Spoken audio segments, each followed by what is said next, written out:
He will tell us more about it, but please help me welcome Elijah Baker.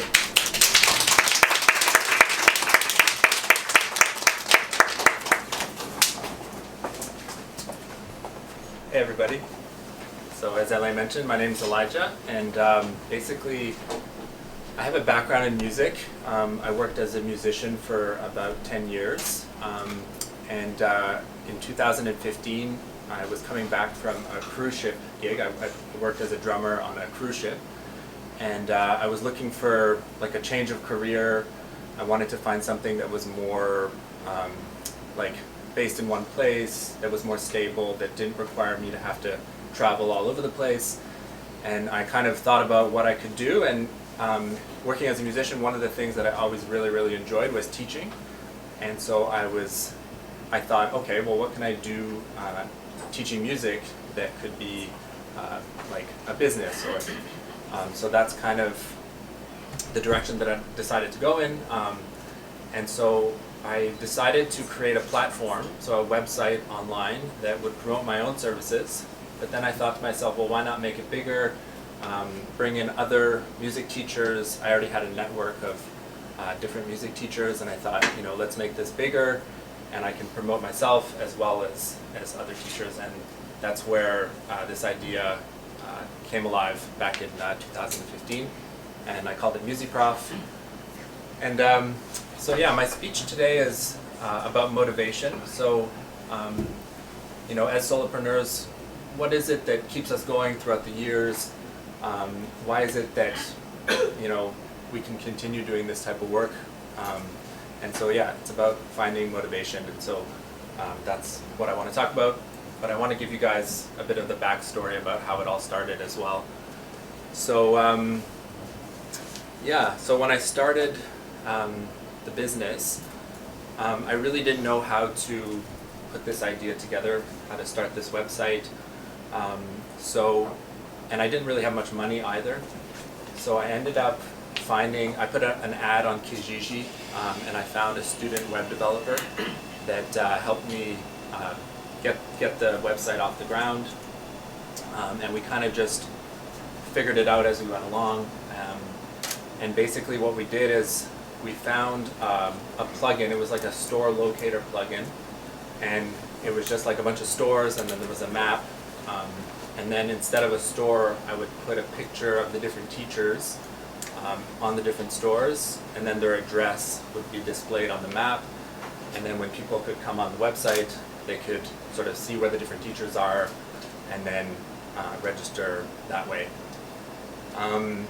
It was really clunky. The functionality was really bad, but it was a start, and I started just contacting people in my network, different music teachers, to see if they would come on board. And I remember being really nervous trying to get these teachers to come on board, because I really didn't know if it would work, if you know, I wasn't convinced myself, so I was always just kind of nervous to get all these teachers to come on board. But yeah, that was the start of it. And then the other challenge was to figure out how to market the thing. So I ended up going back to school. I found a digital marketing diploma that was offered at McGill, and I signed up for that. And I remember sitting in class on the first day, and the teacher basically told us that we weren't going to actually learn how to do digital marketing, but that we would be able to have like an educated discussion about it during a job interview at the end of the program. And I remember thinking, like, way to go, McGill. This is fantastic. Anyway, despite the limitations of the program, it was like an overview of digital marketing, and I got to learn about all the different tools that you know, that are available. And then after that, I would go on my own time and learn more about them and put them into practice on my platform. But one of the types of digital marketing that really spoke to me was something called search engine optimization, so SEO. And it just seemed like the most interesting form of marketing, because basically what it's all about is providing like really high quality information, you know, and in exchange for that, you're rewarded with high rankings and really qualified traffic. So you can target specific keywords, And if you can create like really, really high quality content based on those keywords, then you'll get rewarded, and there's no money involved. It's not like you're running ads, and your content is really, really, what's the word? It's more value, let's say, because it's not an ad that's doing it. So yeah, that was kind of what really turned me on after learning about digital marketing for a year. And I was already an expert on music because I'd been doing it for 10 years, so I was able to create like really, really good quality content. And then whenever there was a topic that I wasn't as familiar about, I had this whole network of music teachers that were on the platform, so I could reach out to them and get them to help out. So that was it. That's how it all began.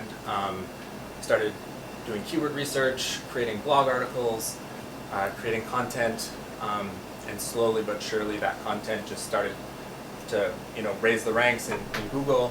And then after about a year or two, sales started to come, and then the platform started being profitable, and that's the gist of it. So that's how it all started. It went from about 20 teachers back in 2019 to now over 250 teachers. So I've just been constantly hustling at it, working at it, growing the business, and now I'm happy to say that this is my full-time job. I do this for a living, and it's continuing to grow. But yeah, to come back to the theme of the speech, finding motivation. So now that you know about the platform, when I thought about what it is that keeps me motivated and keeps me going, and it's really that, kind of based on what Alain was talking about, it's doing creative work, having tasks that are open-ended, and working in service of something that's meaningful for you. So I'm selling music lessons, I know music lessons, I know the value of it, I love music. So, doing these tasks is just really motivating. But there's also the element of always learning new things, trying new things, kind of being free to experiment and be creative. I've had a few office jobs and I always felt really constrained, and I always had to get permission from my supervisors to do every little task, and I love being able to just jump in, get my hands dirty, and try stuff, and it doesn't always work out, but it's just that sort of creative freedom to keep on doing it. And then just to finish, the theme of loneliness, that's a challenge. Working for yourself, you don't have a team to keep you going, and so my solution to that is just having strategies. And I also love teaching, so I've always continued to teach along the way, and so I'll split my day between running the platform and teaching, and that balance works for me, and so that's what's kept me going for all this time. That's it. Thank you very much.